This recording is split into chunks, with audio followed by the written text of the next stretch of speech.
साथ में हमारे प्रवीण कुमार सर, तालियों से इनका स्वागत किया जाए। मैं करुणा को आमंत्रित करना चाहूँगा कि करुणा आए और गीतांजलि मैम को उनका अभिनंदन करें, उनका स्वागत करें।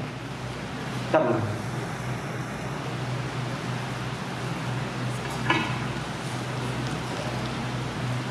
तालियों से मैम का स्वागत किया जाए।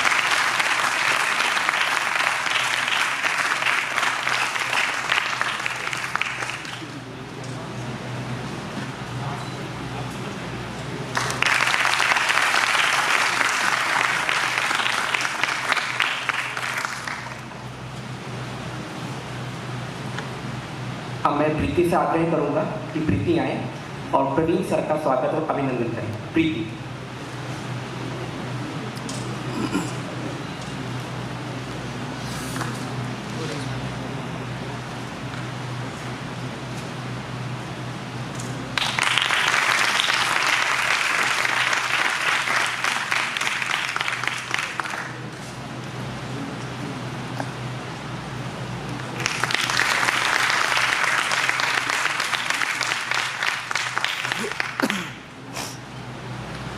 आप लोगों के बीच में अधिक व्यवधान के रूप में मैं उपस्थित नहीं रहूंगा। बस एक छोटा सा परिचय गीतांजलि मैम का और प्रवीण सर का आपके सामने मैं रख देता हूँ। हालांकि गीतांजलि मैम अब किसी परिचय की मोहताज है नहीं, लेकिन एक रचना कर्म जो उनका है, मैम के 5 कहानी संग्रह प्रकाशित हो चुके हैं। अनुगूंज, वैराग्य, मार्च, माँ और साकुरा, यहाँ हाथी रहते थे तथा प्रतिनिधि कहानी। इसके अतिरिक्त मैम के उपन्यास हैं माई, हमारा शहर उस बरस, सुरोहित, खाली जगह और रे समाधि। इसके अतिरिक्त between two world and intellectual biography of Premchand ma'am का एक शोध ग्रंथ है। मैम को वनमाली राष्ट्रीय पुरस्कार, कृष्ण बलदेव वैद पुरस्कार तथा यूके सम्मान, हिंदी अकादमी साहित्यकार सम्मान, द्विजदेव सम्मान से सम्मानित किया जा चुका है। मैम की पहली कहानी बेलपत्र जो हंस पत्रिका में छपी थी।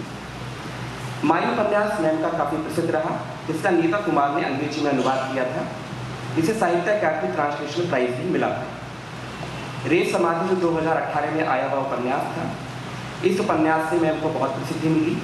इसका अंग्रेजी अनुवाद डेजी रॉकवेल ने किया था टॉम ऑफ सैंड नाम से, और इसी उपन्यास को, जिसके अंग्रेजी अनुवाद को 26 मई 2022 को अंतर्राष्ट्रीय बुकर पुरस्कार से सम्मानित किया गया, जो कि हिंदी और भारतीय लेखक का पहला अंतर्राष्ट्रीय पुरस्कार सम्मान है। जाहिर सी बात है कि इससे न केवल साहित्यकार भी सम्मानित होता है, बल्कि भाषा को भी अंतर्राष्ट्रीय स्तर पर एक बहुत बड़ी पहचान मिलती है। तो हमें मैम का हम बहुत ही ज़्यादा आभार भी व्यक्त करते हैं और अभिनंदन भी करते हैं कि मैम के कारण हिंदी को अंतर्राष्ट्रीय स्तर पर इतनी बड़ी पहचान मिली। मैम का बहुत इस कारण तालियों से स्वागत किया जाए।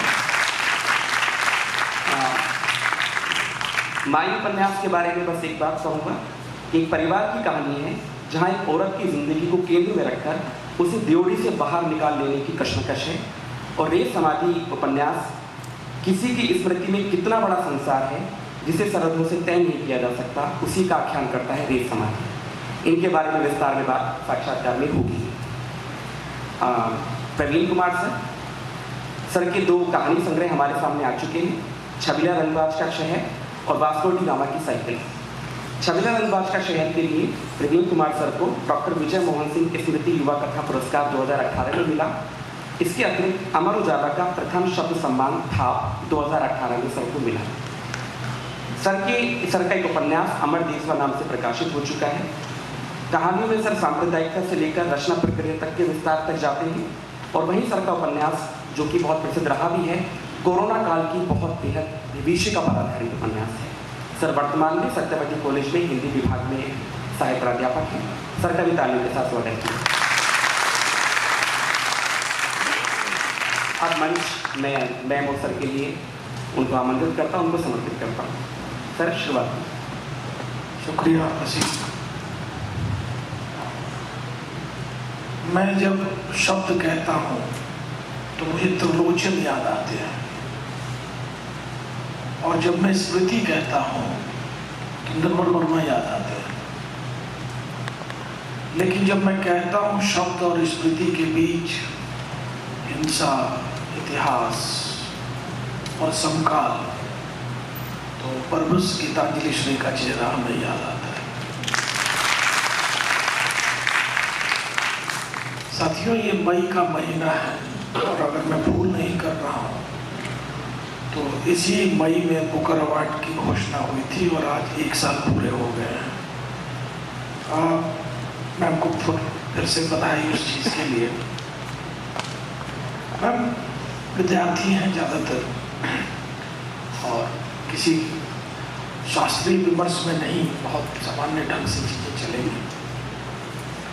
मैनपुरी में जन्म, उत्तर प्रदेश के विभिन्न जिलों में बचपन पालन पोषण, फिर लेडी श्रीराम कॉलेज में ग्रेजुएशन, फिर JNU में पोस्ट डॉक्टरल के लिए CSDS, और ऐसी मुझे जानकारी मिली कि वहाँ से आपने लिखना शुरू किया।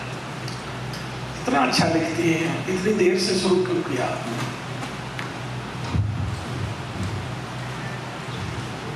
सबसे पहले धन्यवाद प्रवीण जी, रचयिता और आप सब लोग जो यहाँ हैं। इस मौके को आपने मुमकिन बनाया। मैं आजकल बहुत थकी हुई हूँ, बहुत ज़्यादा आयोजन हो रहे हैं जगह जगह और मैं बहुत कोशिश करती हूँ सब जगह मना करूँ, लेकिन जब छात्रों का कभी भी सवाल आता है तो मेरे से मना किया ही नहीं जाता है। तो मैं बहुत ही थकी हूँ लेकिन खुश होती हूँ छात्रों के पास आने में। और मुझे सच में लगता है कि दुनिया को अगर उम्मीद है कोई तो वो आप ही लोगों से है। आप ही जो है दुनिया को का कल संवारेंगे। आप ही जो अब तक गड़बड़ हुआ है उसको ठीक करेंगे, दुरुस्त करेंगे और दुनिया को बचाएंगे। तो आपसे मिलकर हमेशा ऊर्जा मिलती है और प्रेरणा मिलती है। तो सच में बहुत बहुत धन्यवाद और आगे बात उम्मीद करती हूँ कि आप लोग भी खूब बातें करेंगे। तो मैम यही कि देर से शुरुआत क्यों की? देर से शुरुआत क्यों की? अब शुरुआत को अगर आप वही मानेंगे जब मैंने पहला शब्द देखा, या शुरुआत को वो मानेंगे जब चीज़ छपकर सामने आई, तो देर से है। वरना ये तैयारी पहले से चल रही थी। तो ऐसा नहीं है कि बहुत देर से की। मैं शायद, वैसे तो कहानी से तो हम लोग बचपन से ही जुड़ जाते हैं। हम सब जो है कहानी सुनते हैं, कहानी कहना चाहते हैं। बच्चा भी अपने को अभिव्यक्त करता है तो कुछ कहानी मोड में आ जाता है। तो कहानी तो हम लोग की बहुत ही अंतरंग होती है बिल्कुल शुरू से। लेकिन मैं उससे भी ज़्यादा चेतन रूप में भी चाहती थी हमेशा की कहानी लिखूं, कथाकार बनूं। और इस सपने को लेकर, और कभी ना कभी ये सपना मुझे यथार्थ करने लगा बिना मेरे कोई चीज़ लिखे और छपाए। तो मैं उसको लेकर चलती थी कि मैं तो कथाकार हूँ। मुझे लगता है जो मेरी असल जो मुझे एक तरह से उलझाव मेरे भीतर था वो भाषा को ही लेकर था। क्योंकि काफ़ी कुछ जैसा होता है मध्यवर्गीय परिवार में कि आपको भेज देते हैं अंग्रेज़ी स्कूलों में पढ़ने के लिए, तो मुझको भी अंग्रेज़ी स्कूल में भेजा। मगर मेरे चारों ओर खूब हिंदी थी और मैं हिंदी में भी खूब जीती थी। लेकिन कहीं ना कहीं ये पशुपेश था कि इसमें लिखना है कि इसमें लिखना है। तो ये सब चीज़ें भी साथ साथ चल रही थी कि किस में लिखूँगी। कथाकार तो हूँ, लिखा नहीं है कोई बात नहीं, लेकिन मैं कथाकार हूँ, ये मैं मानती हूँ। और किस भाषा में लिखना है। फिर ये था कि अपने पैरों पर खड़ा होना है। कि यहाँ पे इतनी लड़कियाँ हैं, आप लोगों में भी शायद इस तरह के सपने होंगे कि भाई अपने पैरों पे खड़ा होना है। तो क्या करके आप अपने पैरों पे खड़े होते हैं? साहित्यकार बन के तो शायद बड़ा मुश्किल है। तो ये भी था कि साहित्यकार तो बनना है, लेकिन वो अलग चीज़ है। अपने पैरों पे खड़े होने के लिए कुछ और करना है। तो उसमें लगी रही, क्या करना है, टीचरी करनी है कि कंपटीशन में बैठना है। माता पिता चाहते थे कंपटीशन में बैठूं, वो मैं नहीं चाहती थी। तो इस सब में बहुत वक्त निकले जा रहा था। और कहीं ना कहीं मेरे भीतर ये न जाने कहाँ से ये एक गुमान भी साथ साथ चल रहा था कि कथाकार तो मैं हूँ। तो काफ़ी देर में एक दिन वो भी अब काफ़ी प्रचलित हो गई है ये कहानी कि एक रेल यात्रा के दौरान जब मैं अपनी थीसिस सबमिट करने शायद जा रही थी, तो क्या सबमिट करके वाइवा के लिए जा रही थी, मुझे ठीक से याद नहीं है। तो एकदम से मुझे कुछ एक बेहद परेशानी एकदम से हुई कि मैं अपने को कथाकार कहती रही हूँ, पर लिखा क्या है मैंने? कुछ भी नहीं लिखा है।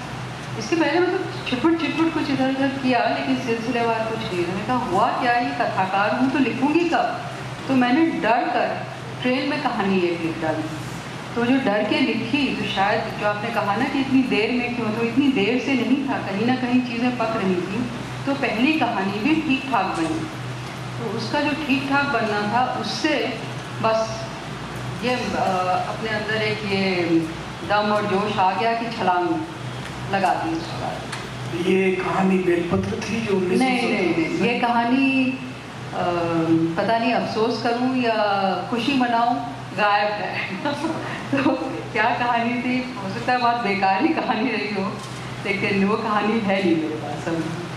अच्छा मैम, थोड़ा सा विषय को विस्तृत करते हैं। शब्द और स्मृति इसलिए रखा गया है कि आप स्वतंत्र है हर तरह से बात करने के। मतलब जब मैं स्मृति कहता हूँ तो निर्मल वर्मा का वो वाक्यांश याद आता है जिसमें वो कहते हैं कि स्मृति मेरे लिए उतना ही भौतिक है जितना कि रेल के लिए इंतजार करना, टिकट कटाना, बस का इंतजार करना। स्मृति को आप कैसे देखती हैं? देखिए, एक तो ये समझ लीजिए कि मैं इस तरह की शब्दावली मेरी है नहीं। मैं इस सब के चक्कर में पढ़ती ही नहीं हूँ कि शब्द और स्मृतियाँ, ये सब आप लोग जो पढ़ाते हैं या आलोचक हैं, और आप लोगों की ये शब्दावली है। फिर भी आप जब पूछ रहे हैं तो मैं कहूँगी कि शब्द और स्मृति ये तो हमारा इससे बहुत ही अंतरंग संबंध है, और इसके बिना जीवन है ही नहीं। और इसी के मार्फत हम दुनिया रचते हैं। और स्मृति तो हर पल, हमारे हर पल को बनाती है। जो आप मुझसे कह रहे हैं वो जब मेरी चेतना में जाके बैठ जाती है वो बात, तो स्मृति बन जाती है। और वो स्मृति जब मैं अभिव्यक्त उसको करती हूँ तो वो शब्द में निकलती है। तो ये तो जीवन के पल पल का जो इंसानी व्यापार है उसका हिस्सा है। तो स्मृति मेरे लिए सब कुछ है, स्मृति और शब्द सब कुछ है। और यही दुनिया रचते हैं, यही साहित्य को रचते हैं, यही जीवन को बनाते हैं। शिक्षक होने की कुछ फितरतें और सीमा भी होती है। तो जैसे मैं कहूँ कि बेलपत्र से लेकर वेद समाधि तक क्या अपनी भाषा को क्रमवार पढ़ते, विस्तारित होते, व्याख्यायित होते? मतलब कभी देखा है आपने, कोशिश की उसे देखने की? नहीं, मैं अपनी व्याख्या नहीं करती हूँ, तो मुझे तो देखने की ज़रूरत कभी महसूस नहीं हुई।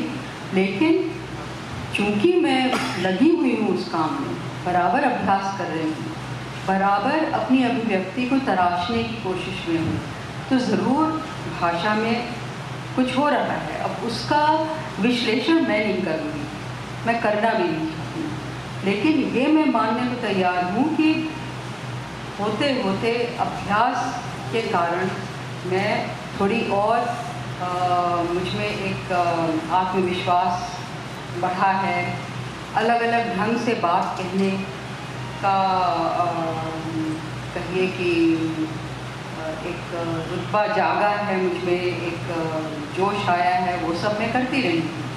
अब वो असल बात है कि आप हमेशा कोशिश करते हैं, ऐसा कुछ नहीं है कि आपको आ गया और बस अब तो आप कह ही देंगे।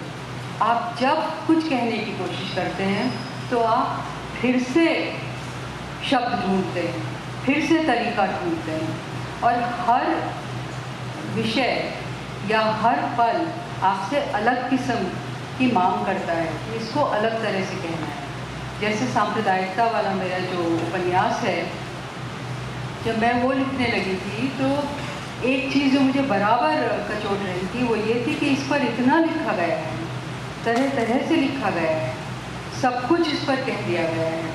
तो अगर मैं अब कुछ भी कहूँगी तो वो तो सिर्फ दोहराव होगा, और दोहराव जब होगा तो उसका कोई असर नहीं होने वाला है। हमारा शहर उस बरस, हमारा शहर उस बरस। तो मुझे उसके लिए एक अलग भाषा मैं ढूंढ रही थी, अलग अभिव्यक्ति, अलग तरीका, और उसी कोशिश में वो बात बनती है या नहीं बनती है, या आधी अधूरी बनती है, और ये सिलसिला चलता रहता है।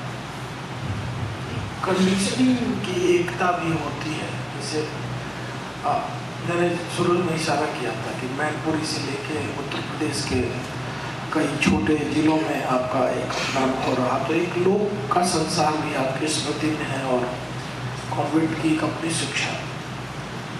लेकिन अगर मैं सवाल ये पूछूं और मैं पहले ही कह दूं कि हो सकता है कि मैं गलत हो जाऊं, अंतर्वस्तु थोड़ी अलग है, लेकिन माई से लेकर रेत समाधि की माँ तक कुछ एक जैसा है। उसको किस तरह से आप देखेंगी या देखती हैं? कुछ है जो पितृसत्ता भी है और मर्दवाद भी है और राष्ट्रवाद भी है, और सांप्रदायिकता तो अपनी जगह है, उससे अलग सवाल पूछूंगा ही। आप माई से रेत समाधि तक ऐसे बोल रहे हैं जैसे सदियां बीत गई, तो ऐसा नहीं हुआ है, वही वक्त चल रहा है। और मैं जिस दुनिया में पैदा हुई, जो दुनिया मैंने अपने विरासत में मुझको मिली, विरासत के तौर पर मुझको मिली, जितनी दुनियाएं मुझको मिली और जो दुनियाएं मुझे मिलती चली गई हैं, वो सब साथ साथ मेरे भीतर की दुनिया को रचते हैं। तो माई से लेकर रेत समाधि तक ऐसा कुछ भी नहीं हुआ है कि पहले की दुनिया तो मिट गई और कोई और दुनिया आ गई। वो दुनिया तो है ही मेरे साथ, और उसमें और भी बहुत कुछ जुड़ता चला जा रहा है। देखते देखते पिछले कुछ सालों में जो हमारा संसार है वो इतना खुल गया है, विज्ञान और टेक्नोलॉजी ये सब इतने आगे हो गए हैं, इतनी नई सरहदें बनी भी हैं, इतनी नई सरहदें खुल भी गई हैं कि इस विस्तार ने भी मेरी दुनिया को और स्तर दिए हैं और आयाम दिए हैं। लेकिन वो पुरानी दुनिया तो मेरी, आप उसको बोलिए कि वो तो मेरी नींव है, वहाँ से तो मैं शुरू हुई हूँ, वो तो छूटेगी ही नहीं, वो शुरुआत तो वही रहेगी, वहीं पे सबसे पुख्ता तरह से मैं उसमें गड़ी तो नहीं कहूँगी, पर हाँ मैं उसमें खड़ी हूँ, और वहीं से मैं आगे जहाँ भी जाऊँगी, जिधर भी जाऊँगी, वहीं से बढ़ूँगी। तो वो जड़ें मेरी, वो मिट्टी मेरी, जहाँ मैंने शुरू किया है वो तो होगी ही होगी, और वहाँ से जितनी भी दूर जाए, रेत समाधि पता नहीं कितनी दूर ले गया है, शायद उतनी दूर नहीं, शायद उतना वक्त नहीं बीता है। हमारा अतीत यूँ थोड़ी ख़त्म हो जाता है, हमारा अतीत हमारे वर्तमान में चलता है, और हमारा भविष्य उसमें से तरह तरह से हमको लुभाता रहता है या रास्ते दिखाता रहता है, उकसाता रहता है। शायद इसलिए शंभुनाथ जी ने समालोचन में एक रिव्यू डाला था रेत समाधि को लेकर। उनका कोटेशन में पहले कोट कर लूँ, उसके बाद कि गीतांजलि श्री स्त्री विमर्श में नहीं अटकती, वह सांप्रदायिकता की समस्या को छूती है और हिंदी की कई लेखिकाओं की तरह इसे अलग अलग नहीं रखती। अब फिर भी मैं देख रहा हूँ कि हिंसा को, स्त्री को, माई से लेकर रेत समाधि की मात, वो जो बारीकी में बार बार कह रहा हूँ, पितृसत्ता और राष्ट्रवाद, और ठीक हम उस जगह पे बात कर रहे हैं, उस समय में बात कर रहे हैं जहाँ उग्र राष्ट्रवाद के नाम पे कुछ भी किया जा सकता है और देशभक्ति के नाम पे किसी को भी सल्टाया जा सकता है। ठीक वैसे दौर में मतलब थोड़ा बारीक सा सवाल है कि जो पितृसत्ता है वो जो राष्ट्रवाद को तुष्ट कर रहा है, और जो राष्ट्रवाद जो पितृसत्ता को तुष्ट कर रहा है, वैसे में एक स्त्री इस पूरे सिनेरियो को कैसे देखती है और वो खुद को केंद्र में रख के देखे? देखिए, स्त्री सिर्फ स्त्री नहीं हूँ मैं, तो स्त्री होकर देखती हूँ, लेकिन लेखक होने के नाते तो मैं ये चाहूँगी कि मेरे में ये संवेदना हो कि तरह तरह के अन्य को मैं देख पाऊँ, सिर्फ स्त्री को ही नहीं और सिर्फ अपने आप को ही नहीं। तो ये कोशिश मेरी बतौर लेखक हमेशा होगी कि मैं बहुत से इंसानों के बहुत सी स्थितियों के भीतर जा सकूं और उसको महसूस कर सकूं और उसकी कल्पना करके उसको लिख सकूं। तो एक तो ये बात है। पर आप ये जो कह रहे हैं पितृसत्ता और राष्ट्रवाद, ये इसके अलग अलग पहलू चलते रहे हैं। एक इसका अच्छा पहलू भी था जो खासकर मेरे बड़े होने के दिनों में था, बहुत काफ़ी हद तक था। नई नई आज़ादी भारत को मिली थी, हम बच्चे उसमें बड़े हो रहे थे और उस नई आज़ादी में अभी हमारी संस्कृति, हमारी भाषा का बहुत सुंदर आदर्श था। उस तरह का रिवाइवलिस्ट आदर्श नहीं था। पीछे को देखता हुआ कट्टर वैसा आदर्श नहीं था। एक बहुत दूसरे किस्म का था जिसमें कि अपनी भाषा को लेकर प्यार और एक आदर का भाव था। तो हम बच्चे उस माहौल में पले बड़े। अंग्रेज़ी स्कूल में जाते थे, लेकिन हमारे शहर में जो शायर और कवि और जो कवि सम्मेलन होता था और जो मुशायरा होता था, इस सब में भी बहुत इज्जत के साथ हमारे माता पिता शिरकत करते थे और हम लोगों को भी ले जाते थे। तो हम कुछ समझते थे, कुछ नहीं, लेकिन हमें ये था कि ये हस्तियाँ हैं, साहित्य कोई चीज़ है, हमारी भाषा कोई चीज़ है। तो वो एक राष्ट्रवाद का हिस्सा ये भी था, उसमें कोई परेशानी नहीं थी। फिर धीरे धीरे उसके और भी पहलू खुलते गए, उसमें बहुत से स्वार्थ भी मिलते चले गए, वो भी हम उसको भी हम झेलने लगे, समझने लगे, वो सब भी हो रहा था। तो ये सब आप बराबर इसके संग चलते हैं, आप बराबर अपने चारों ओर को देखते हैं और आप बराबर कोशिश करते हैं उसको समझने, परखने की, खंगालने की, और वो अभिव्यक्ति आपके लेखन में तरह तरह से आती रहती है। जी बिल्कुल। विपिन चंद्र इतिहासकार, उन्होंने सांप्रदायिक का 3 चरण बताया। इसमें एक चरण बताया है कि फला धर्म का आदमी का इंटरेस्ट फला धर्म के इंटरेस्ट से अलग होता है। चरण दूसरा कि फला का इंटरेस्ट फला के इंटरेस्ट से टकरा रहा है। और स्टेज 3 कि फला जब तक है तब तक फला का कल्याण नहीं हो सकता। ये जो चरण लगातार क्रमबद्ध बढ़े हैं, आपने अपनी आंखों से देखा है कि छिटपुट दंगे तो होते ही रहे हैं आज़ादी के बाद, लेकिन एक ऑर्गेनाइज्ड वे में जो दुनिया बदली है पिछले 30 वर्षों में, 40 वर्षों में, इसने आपकी रचनात्मकता को वो तो दिख रहा है। क्या आगे भी चैलेंज पैदा करेंगे या उस चैलेंज को और कितना जटिल ढंग से आप समझ रही हैं, देख रही हैं? समझने की कोशिश हर संवेदनशील व्यक्ति करेगा और मैं भी करती हूँ। तो वो तो कोशिश बराबर चलेगी।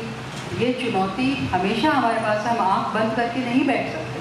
हमारे चारों ओर जो हो रहा है, दुनिया में जो हो रहा है, देश में जो हो रहा है, उसको हम बराबर समझने की कोशिश करेंगे।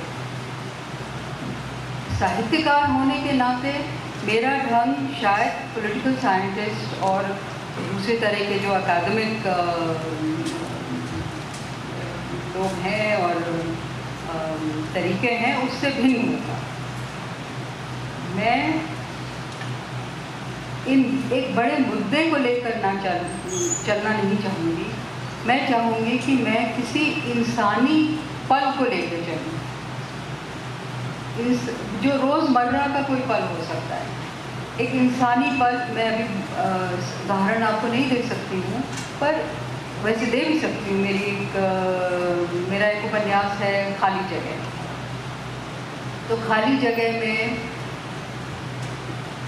एक यूनिवर्सिटी के कैफ़े में बम का फटना जिसमें एक माता पिता का अपना बेटा चला जाता है और एक बच्चा उनको मिल जाता है वहाँ पर, जिसको लेने कोई नहीं आया होता है और वो उसको पालते हैं।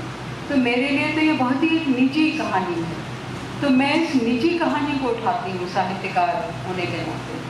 लेकिन ये निजी कहानी जुड़ी हुई है बहुत सारी दूसरी बातों से, उन सारे मुद्दों से जिनकी आप लोग बात कर रहे हैं। तो वो जो दूसरे मुद्दे हैं इसमें से खुद ब खुद निकल कर आते हैं, खुद ब खुद उजागर होते हैं। पर मैं उन मुद्दों के लिए नहीं इसको शुरू करती हूँ। मैं एक मानवीय दुख सुख अनुभूति अनुभव को समझने के लिए, इस माँ को समझने के लिए, इस बाप को समझने के लिए, इस बच्चे को समझने के लिए जो ना अपना जीवन जी पा रहा है, ना उस बच्चे का जीवन जी पा रहा है जो जिसकी जगह वो अब उस घर में रह रहा है। तो इस पूरे आप सोचिए बहुत ही नाजुक और दुखपूर्ण भी जो एक स्थिति ये बनती है, मैं उस कहानी को कहती हूँ और उस कहानी के कहने में बहुत सारी ये पॉलिटिकल बातें और तरह की बातें उसमें आ जाती हैं। मेरा ये बहुत शानदार जवाब है। हमारे गुरु थे नित्यानंद तिवारी, वो पढ़ाते थे हिंदी डिपार्टमेंट में, तो अक्सर कहते थे कि साहित्य का काम जो है विचार को भावना के स्तर पे खोलना है।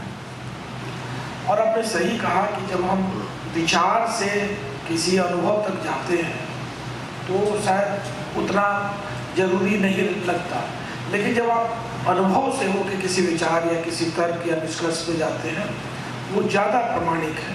देखिए, मैंने सवाल पॉलिटिकल किया था, लेकिन जवाब इतना शानदार है कि हम जो क्षण जिसमें जीते हैं, जिसमें एक मानवीय त्रासदी होती है, जिसमें पूरा का पूरा जीवन छोटे छोटे अनुभवों का ही जो विस्तार है, तो एक लेखक का लक्ष्य वहीं से शुरू होता है कि वो जीवन के अनुभवों में घुस के आगे बढ़े और उसके बाद आप उसको चाहे तो राजनीति से जोड़ लें, समाज विज्ञान से जोड़ लें।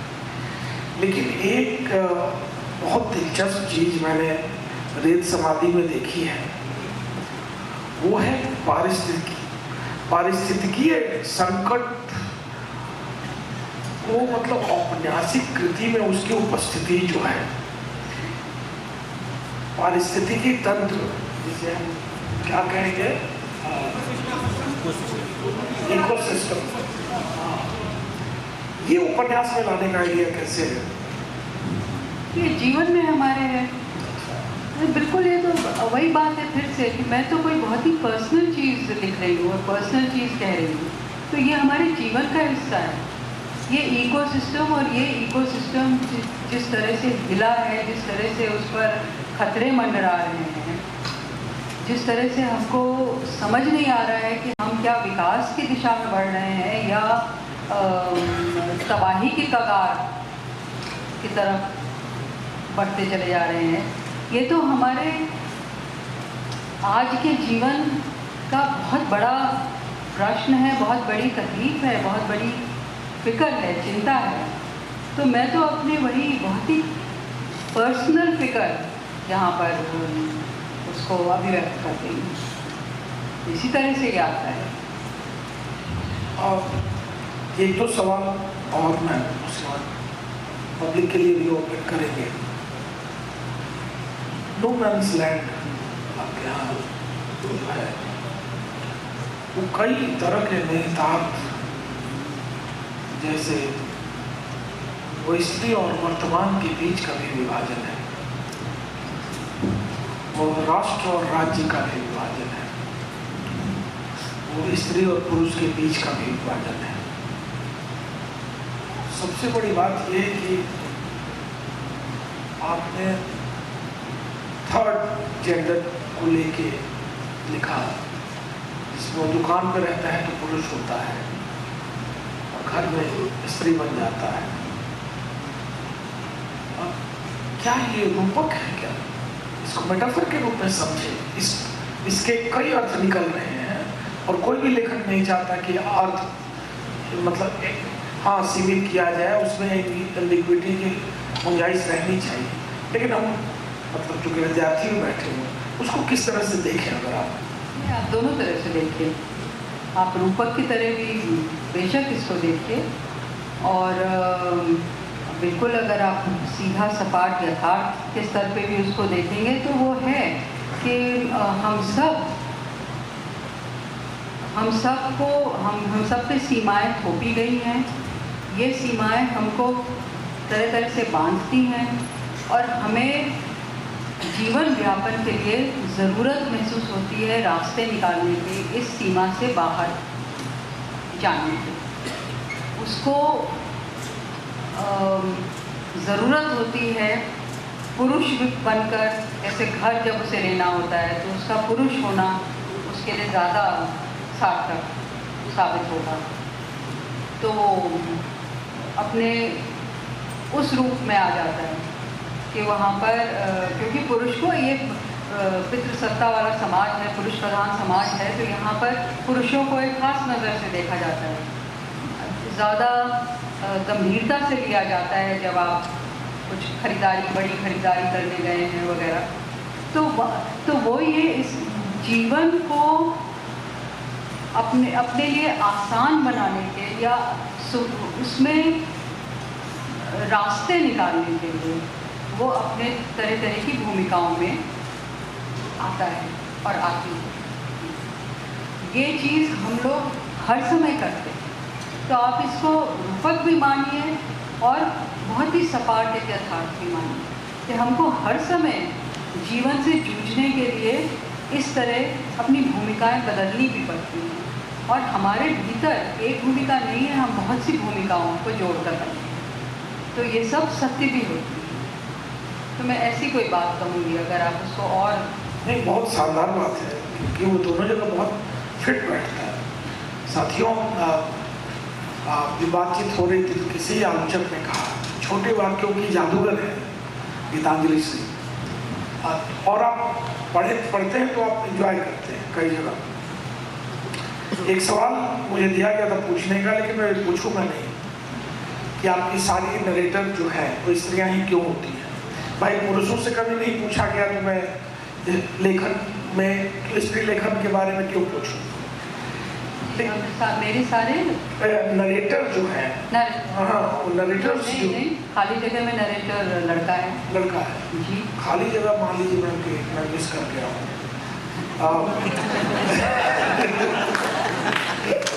तो कृष्णा सोमती से कितना प्रभावित है? प्रभावित का मतलब क्या है उस पर निर्भर करता है, आप जिस तरह से उसे व्याख्या। हाँ नहीं, मैं कृष्णा सोमती जी मेरे लिए बिल्कुल वो गुरु हैं, और मैं समझती हूँ कि हमारे वक्त के जो बहुत ज़बरदस्त लेखक हुए हैं उनमें एक हैं तो कृष्णा जी, और उसमें बहुत कुछ आ जाता है, उनकी लेखन की दबंगई, उनके जीवन की दबंगई, उनके विचारों की, उनके साफ गोई की, ये सब बातें मतलब उनको इतना ज़बरदस्त एक शख्सियत बनाते हैं कि मैं बिल्कुल ऐसे देखती हूँ उनको, ये तो क्या है, और उनका सानिध्य ही मुझको प्रेरणा देता है, उनका नाम मुझे प्रेरणा देता है। मैं एक अंश भी उनकी तरह बन सकूं तो मैं अपने को बहुत ही सफल मानूंगी। इस तरह की निडरता और इस तरह की साफ गोई, इस तरह की ईमानदारी, तो वो उन्हें डर नहीं है कि तुम्हें गोली मुझ पर चलानी है तो गोली चला दो, लेकिन मैं कहूँगी जो बात मुझे कहनी है दो टूक कहूँगी। तो कृष्णा जी मुझे इस तरह से प्रेरित करती हैं, वो मुझे हिम्मत देती हैं और उकसाती हैं कि अपने रास्ते चलो, ईमानदारी से चलो, तो कोशिश मैं वही करती हूँ। आरंभिक जीवन में किन साहित्यकारों का पाठ या सानिध्य और रहा कृष्णा जी के अलावा? तो बहुत पसंद आए इनकी राइटिंग। नहीं, मुझे बहुत निर्मल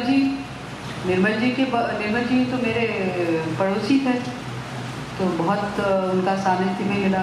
निर्मल जी से रिश्ता बिल्कुल दूसरा था, और निर्मल जी बिल्कुल मास्टर हैं वो भी अपने क्राफ्ट के, तो उनको मैं ज़रा भी कम नहीं मानती हूँ किसी भी तरह से। और मैं होती कौन हूँ कम और ज़्यादा आंकने वाले, हाँ वो मैं कौन हूँ। लेकिन निर्मल जी तो बिल्कुल हमारे, वो भी आइकॉन है, लेकिन उनसे मेरा रिश्ता अलग तरह का था। और हमारे पड़ोसी थे, गगन भी थी, तो एक दूसरी तरह की दोस्तानी शामें हमारी होती थी। निर्मल जी से बहुत सीखा, बहुत कुछ पाया। कुंवर जी बहुत ही मतलब इतने संजीदा और इतने सौम्य और इतने खूबसूरत कवि, उनका सानिध्य मिला। और बहुत से लेखक ऐसे जिनसे, हाँ, जिनसे ज़रूरी नहीं कि मैं निजी तौर पे मिलती रही हूँ, लेकिन जिन्होंने मुझे बहुत प्रभावित किया। मैं उनकी चीज़ें पढ़ती थी, विनोद कुमार शुक्ल और श्रीलाल शुक्ल, हाँ, ये लोग सब बहुत मेरे वक्त के जो लोगों में। और फिर जो ये हमारे साथ अभी भी हैं, मृदा जी हैं, फिर मन्नू भंडारी, मतलब ये सब अलग अलग तरह से कुछ ना कुछ हमें सिखाते रहे। हम इन्हीं लेखकों को पढ़ के हम लोग बड़े हुए हैं।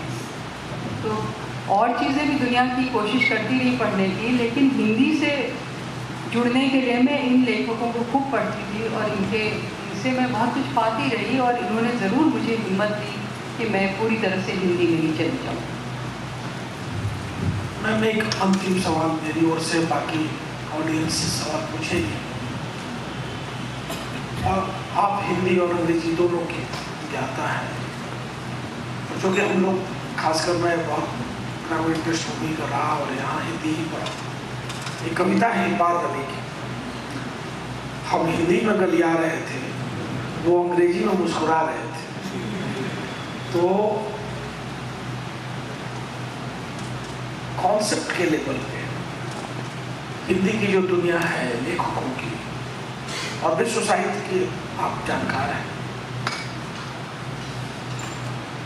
कभी अगर तुलना करने का मन हो तो आपको लगता है कुछ नया आइडिया हिंदी के लेखकों ने दिया है दुनिया को? इस तरह के सवाल का जवाब मैं दे ही नहीं सकती हूँ। हम इसका सच में मैं नहीं जानती इसका क्या जवाब हो सकता है। लेकिन अच्छा साहित्य हमेशा पूरी दुनिया को, महाभारत ने दिया है कि नहीं? महाभारत ने पूरी दुनिया को बहुत कुछ दिया है। लेकिन इससे मतलब मैं समझ नहीं पा रही हूँ कि आपका सवाल कहाँ रखूँ और अपने इस जवाब को कहाँ रखूँ। अगर आप इससे ये बनाएंगे कि दुनिया की सबसे बड़ी कृति ये है महाभारत जिसने दुनिया को सब कुछ दिया है, दुनिया की बहुत से और जगहों से भी हमें चीज़ें मिली हैं। बहुत सी जगहों में ऐसी चीज़ें हैं जो ऐसी हमें बहुत कुछ उनसे मिलेगा, लेकिन हम उन तक नहीं पहुँच पाएंगे। तो ये तो बहुत ही मिला जुला सिलसिला है। बिल्कुल आप सही हैं। कई बार खुद को सीमित करके सवाल पूछने का फायदा ये होता है कि कई तरह से जवाब आ जाता है। मित्रों, कुछ सवाल हम लेंगे, लेकिन टिप्पणी नहीं होनी चाहिए, लंबे सवाल नहीं होने चाहिए। सवाल कुछ आमंत्रित है, हमारे पास वक्त है अभी 20 मिनट। तो कोई साथी सवाल पूछना चाहे मैम से, साहस कीजिए, नहीं तो मेरे पास सवालों की कमी नहीं है। हाँ, उन्हें माइक दिया जाए। पीयूष,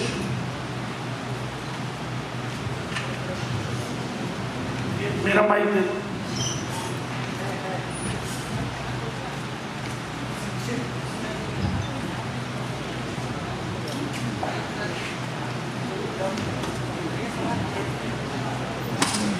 धन्यवाद सर। मेरा नाम बालकृष्ण मिश्रा है और मेरे 2 सवाल हैं मैडम से। पहला ये है कि सबसे पहले तो आपको धन्यवाद कि मतलब मुझे आने का मौका मिला और आपको सुनने का मौका मिला। शायद मैं गीतांजलि श्री मैडम को पहली बार सुन रहा हूँ और इससे मुझे बहुत खुशी हुई कि मैंने उन्हें न केवल सुना, देखा और महसूस भी किया, और इससे मुझे बेहद खुशी हुई। बहुत बहुत धन्यवाद। तो पहला मेरा सवाल मैडम ये है कि चर्चा के दौरान जैसे शब्द और स्मृति की जब बातें चल रही थी, तब शब्द और स्मृति की बात आई, विचार और भावना की बात आई। मैंने कई बार ऐसा महसूस किया है कि जो मेरे अंदर के भाव होते हैं या जो मेरी कुछ स्मृतियाँ दिमाग में बन रही होती हैं, मैं हूबहू या तो उनको कह नहीं पाता या उनको विचार में व्यक्त नहीं कर पाता, तो क्या ये सीमा वास्तव में है कि हम अपनी पूरी स्मृति को शब्द के रूप में लिख पाएं, या ये केवल मेरी समस्या है निजी तौर पर? मेरा पहला प्रश्न ये है मैडम। इसका जवाब मेरे ख्याल में आपके पास खुद है, लेकिन आप ज़बरदस्ती मुझे पूछ के मैडम मुझे ऐसा लगा कि आपसे पूछना चाहिए, क्योंकि देखिए हम सब जो हैं अपने भीतर के भाव और विचार को कोशिश ही करते हैं व्यक्त करने की, और शायद ही कोई है जो बहुत खुश हो जाए कि हाँ हमने पूरी तरह कह ही दिया जो हमें कहना था। हम सबको लगता है कि नहीं, अभी मैं इनके सवालों के जवाब दे रही हूँ, मुझे लग रहा है क्या बस यही था या रह गया कुछ? ज़रूर रह गया, छूट भी जाता है पूरी तरह। आप उनके ही सवाल को पूरी तरह ग्रहण नहीं किया है, पूरी बात हम अपने लिए भी नहीं खोल पाए हैं। तो ये तो एक आप समझिए कि एक प्रक्रिया चलती रहती है ना। तो इसका कोई अंत नहीं है कि अभी आपने कह दिया और हो गया। तो अगर आपके भीतर कुछ ऐसा आपको लगता है कि नहीं अभी तो मैं नहीं कह पाया हूँ, तो इसमें कोई समस्या नहीं है। आप कोशिश करते रहिए, आप थोड़ा कह पाएंगे, फिर थोड़ा उससे अलग कह पाएंगे, फिर थोड़ा और कह पाएंगे, ऐसे ही बात बढ़ती रहेगी, ऐसे ही बात साफ होती रहेगी। धन्यवाद मैडम। मेरा मैडम एक दूसरा प्रश्न भी था कि जैसे कि अभी सर ने चर्चा की कि वर्तमान का जो माहौल चल रहा है, मैडम मेरा केवल एक सीमित प्रश्न ये था कि जैसे मैंने थोड़ा बहुत हिंदी साहित्य पढ़ा, ज़्यादा तो नहीं पढ़ा, तो उसमें स्त्री विमर्श की भी काफ़ी चर्चा है, दलित विमर्श, आदिवासी विमर्श। तो क्या आज के माहौल को देखकर आपको ऐसा नहीं लगता कि जो एक तृतीय वर्ग है, जिसे LGBTQ या QI जो कुछ भी समुदाय बोलते हैं, आप नहीं मानते कि हिंदी साहित्य में इसकी भी एक विमर्श की धारा चलनी चाहिए? विमर्श की धारा अपने आप आती है और है, लेकिन ये कोई एक पल की बात नहीं होती है। विमर्श बहुत बड़ा शब्द है। विमर्श एक पूरा, जब उसको कैसे आप किस तरह से उसको परिभाषित करते हैं, तो पूरा एक डिस्कोर्स बनता है। ऐसा नहीं आप इन सब चीज़ों को लेकर आप अपना मत बनाते रहते हैं और तराशते रहते हैं, और उसी में से विमर्श निकलता है और एक पूरा विमर्श तैयार होता है। तो होना चाहिए कि बात ही नहीं है, वो अपने आप जब ये इतनी बड़ी समस्याएं हैं, तो वो विमर्श आप जान रहे हैं कि चल रहा है हमारे चारों, चाहे वो LGBTQ है, चाहे वो स्त्री विमर्श है, दलित विमर्श है, वो हमारे चारों ओर चल रहा है, और उस पर बराबर हम लोग बहस भी कर रहे हैं कि इसको सीमित ना कर दिया जाए। कुछ कहेंगे कि थोड़ा सा अलग रखने की ज़रूरत है, जिससे कि फोकस ऐसे तितर बितर ना हो जाए। कुछ कहेंगे कि नहीं, इन सबको जुड़ने की ज़रूरत है, जिससे कि ये और शक्तिशाली हों। तो ये सब बहसों के बीच में भी ये विमर्श जो है और बनता चलता है। धन्यवाद मैडम। हेलो, मैंने आपकी एक ही किताब पढ़ी है, रेत समाधि, जो कुछ वक्त पहले, तो मैंने उसमें एक चीज़ नोटिस की कि शब्दों के ज़रिए हम बार बार कुछ ऐसी जगह पर पहुंच जाते हैं जो शब्दों से आगे की है। ये मतलब कि मेरे साथ पढ़ते हुए बार बार ये हुआ। तो ये लिखे में वो बात जो कही नहीं जा सकती, वो लिखे में इतनी संपूर्णता में कैसे आ सकती है? इसको और अपने लिखे में कैसे लाया जा सकता है? आप अपने लिखने में लाना चाहते हैं संपूर्णता, या मेरे में? आप में वो मुझे बहुत ज़्यादा दिखी, so I also want to learn. क्या कुछ जोड़ रहे हैं आप? क्यों माइक हटा रहे हैं? और इसका मैं कोई इसका नुस्खा तो है नहीं, मुझे मालूम नहीं संपूर्णता मेरे लेखन में है कि नहीं। मुझे खुद तो लगता है कि नहीं है, क्योंकि अगर आ गई तो बात समाप्त, फिर आगे मुझे लिखने की ज़रूरत ही नहीं। तो मुझे लगता है कि संपूर्णता तो नहीं है, लेकिन फिर भी कुछ तो है जो कारगर है, सार्थक है। तो वहाँ तक भी कहा और छोड़ दिया तो कोई परेशानी नहीं है। इसी तरह होता है, मुझे लगता है कि हमको मानना पड़ता है कि हम पूरी बात अंत कहाँ है, मतलब हमें नहीं मालूम, अंत तो है ही नहीं, हम अंत की बस तलाश में ही बढ़ते चलेंगे, लेकिन बात संपूर्ण कभी नहीं होगी। तो पता नहीं हम दोनों संपूर्ण को एक ही तरह इस्तेमाल कर रहे हैं कि नहीं, लेकिन मेरे हिसाब से संपूर्णता की तलाश ही नहीं यहाँ पर है। कोई चीज़ को खोलने की तलाश है, उसको खोलें कि वो और दिखाई पड़े। अगर हमारे भीतर बहुत ही छोटी सी जगह उस चीज़ को लेकर बनी है तो वो जगह थोड़ी खुले, इसके खुलने के साथ हमारे भीतर भी वो जगह थोड़ी और खुले, थोड़ी और उस अंधेरे से बाहर वो निकले। लेकिन बात एकदम ख़त्म हो जाए, सब कुछ साफ हो जाए और ये विषय ख़त्म, अब इसको हटाओ और फेंक दो, ये वाली स्थिति शायद ना आनी है ना आनी चाहिए। ठीक। नमस्ते मैम, मैं अभिषेक चौहान मैनपुरी से। मुझे मैम ये जानना था कि मैनपुरी आपकी स्मृतियों में कितना है और आपके लेखन में कहाँ कैसे यूज हुआ। अब आपको मैनपुरी में लोग बहुत याद करते हैं। जी मैम। आप मैनपुरी के हैं? जी मैम, जी।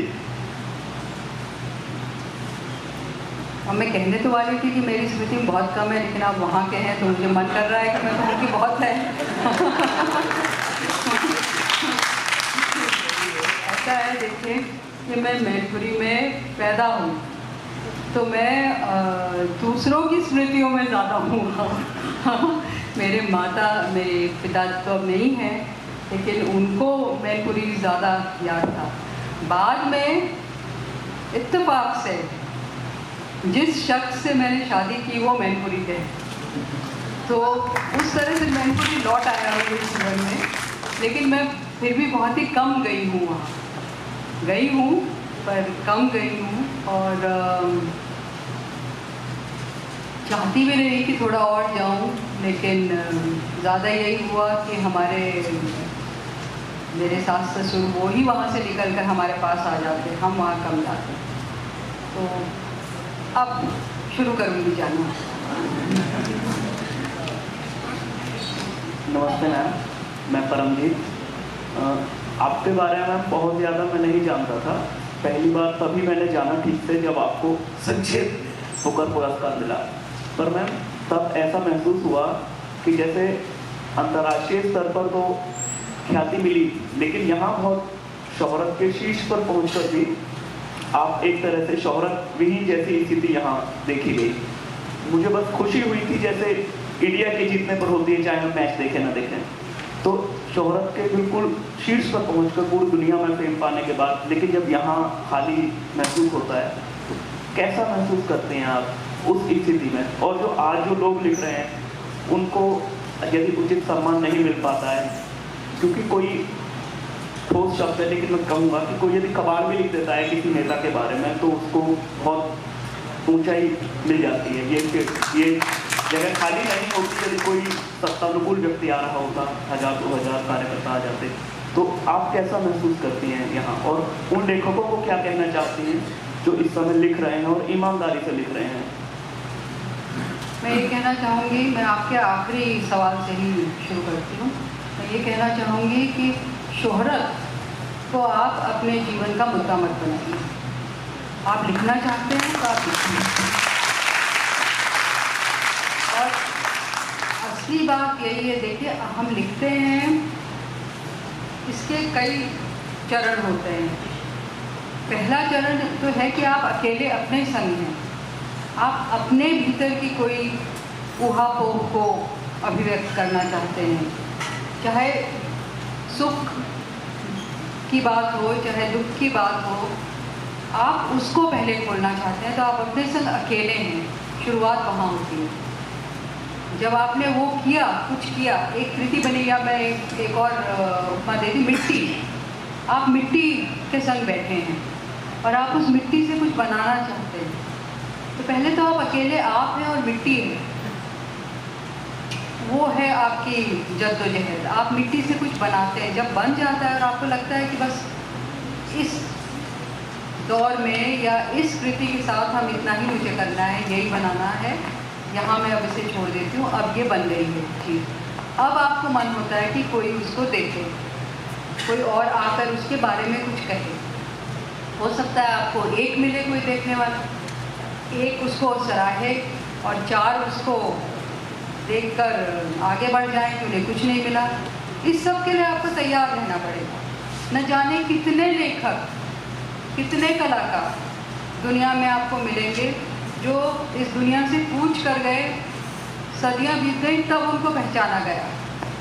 तो ये तो कौन कौन सी चीज़ें मिलकर होता है कि कब हमारे ही आप देश में देख लीजिए, मुक्तिबोध चले गए तब उनका इतना नाम हुआ। नहीं, कितने लेखक आपको ऐसे मिलेंगे और दुनिया भर में मिलेंगे। विंसेंट वैन गॉग आपको मालूम है, वो जो आर्टिस्ट हैं, चले गए तब वो इतने बड़े महान माने जाने लगे। ये सब चीज़ें होती हैं, आपको कब डिस्कवर किया जाएगा ये आपके हाथ में नहीं है। आपके हाथ में सिर्फ ये है कि आप लिखना चाहते हैं तो आप लिखिए, कोशिश करिए, अच्छा लिखिए। और मैं आपको ये भी बताती हूँ और सच बता रही हूँ कि बुकर मुझे मिला, बहुत मुझे अच्छा लगा। बुकर के बाद जो मेरी दुनिया, मुझको विशाल दुनिया, मेरे लिए एकदम से दुनिया बड़ी हो गई, और लेखक और किताबें और जगहें मुझे मिल गई जो वैसे ना मिलती, तो मैं बहुत खुश हूँ और बहुत अनुग्रहित भी हूँ कि मुझे सितारे ऐसे मिले कि मैं बीचों बीच उस समय आ गई। बहुत खुशी की बात है। पर मान लीजिए ना मिला होता तो भी आप ये ना समझिए कि मैं नाखुश बैठी हुई थी यहाँ पर, बिल्कुल भी नहीं। मेरे रेत समाधि की बात करिए तो रेत समाधि बड़ी किताब है, बहुत धीरे धीरे उसको लोग पढ़ रहे हैं, धीरे धीरे लोगों ने पढ़ा था उस वक्त। हो सकता है 8-10 ऐसे लोग थे जिन्होंने उसको पढ़कर मुझे बहुत बढ़ावा दिया और सराहा। और उन्होंने ये भी कहा कि ये किताब जो है मुश्किल किताब है, जल्दी नहीं पढ़ी जाएगी। मुझे उसी से बहुत संबल मिला।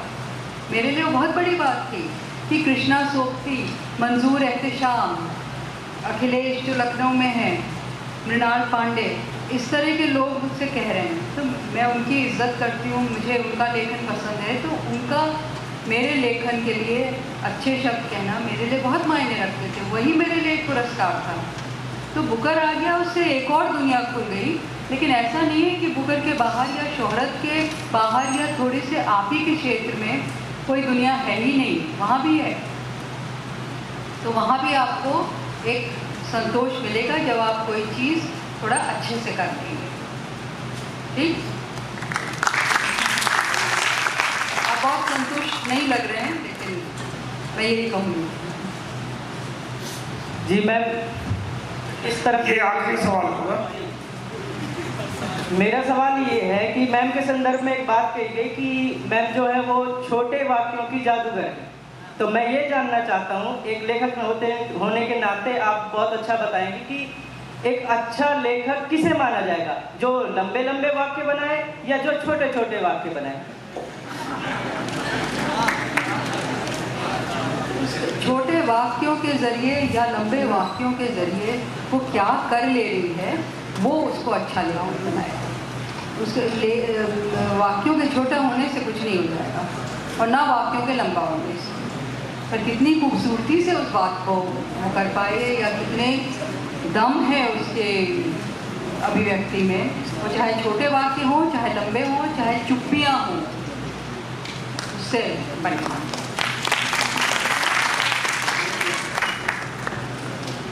लड़कियां कुछ नहीं पूछती हैं यहाँ पर। हाँ, मैम जीवन में बहुत सारी घटनाएं होती हैं। मैम कुछ घटनाएं तो बिल्कुल सहज होती है जिन्हें हम स्वीकार कर लेते हैं।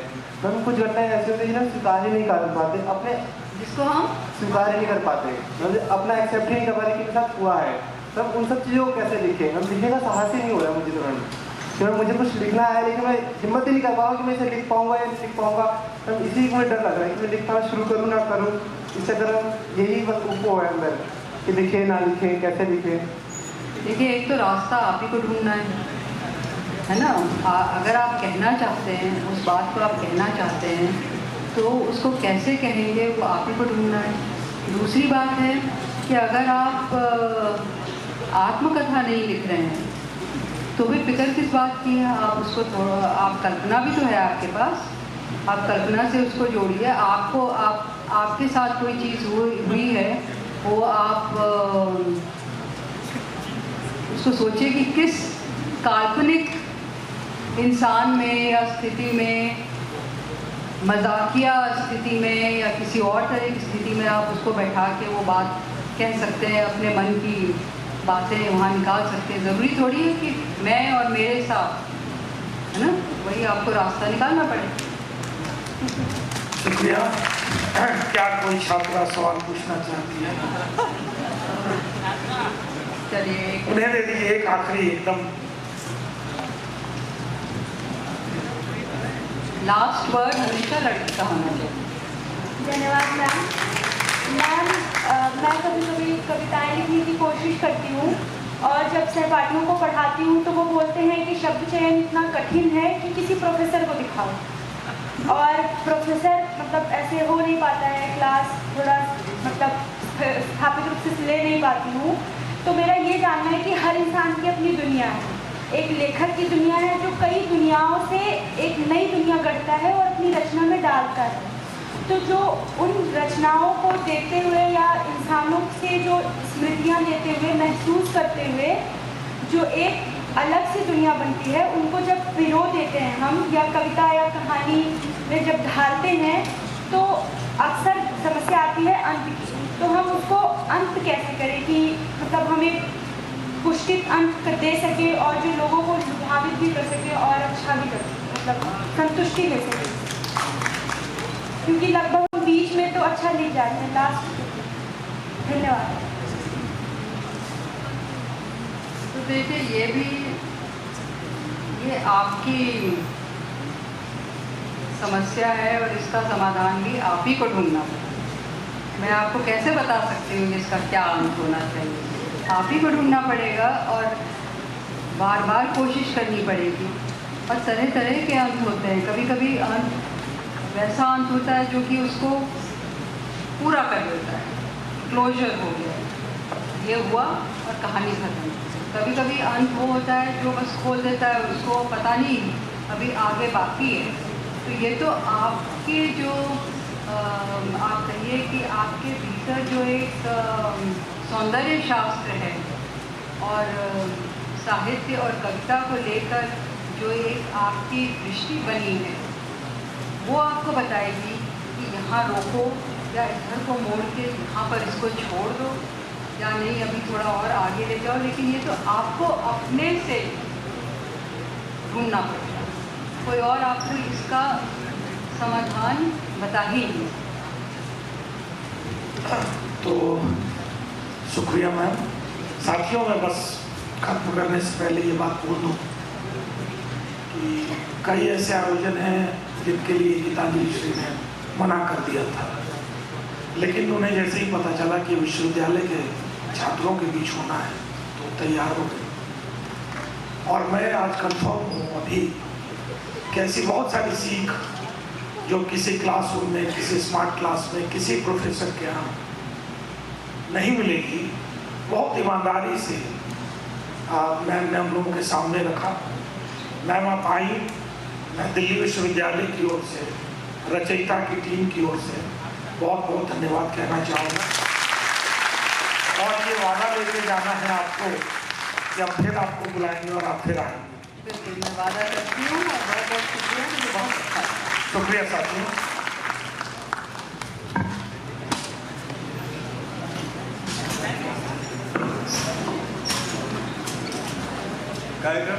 इस कार्यक्रम के अंतिम चरण में हम मैम को पुनः सम्मानित करना चाहते हैं।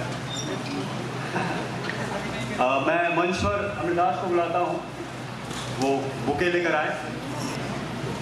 माफी, अक्षय को बुलाता हूँ, अक्षय अमृतास दोनों को बुलाता हूँ, वो बुके लेकर आए। और हाँ, ये कार्यक्रम बाकी है, आप कृपा करें।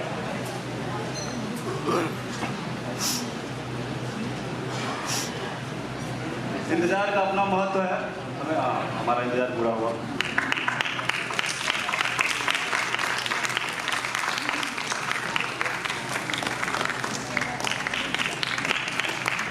इस सम्मान समारोह के बाद से हमारे पास खुदरंग की टीम और अरबिट्यून की टीम भी है जो मैम को अपना प्रेम, अपना सम्मान भेंट करना चाहती है। मैं खुदरंग की टीम को बुलाता हूँ। अभी अरबिट्यून का ये सम्मान है हमारी तरफ से।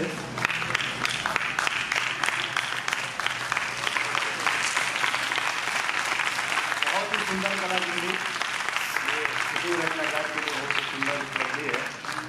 बच्चों का बहुत अच्छा प्रयास। खुदरंग, ठीक है, खुदरंग वाले भी आए और मैम को अपना प्यार अर्पित करें। अरे वाह,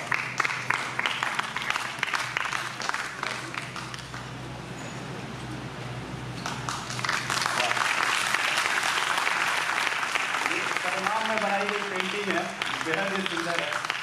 संज्ञा से इसका दूर दूर तक कोई वास्ता नहीं है। और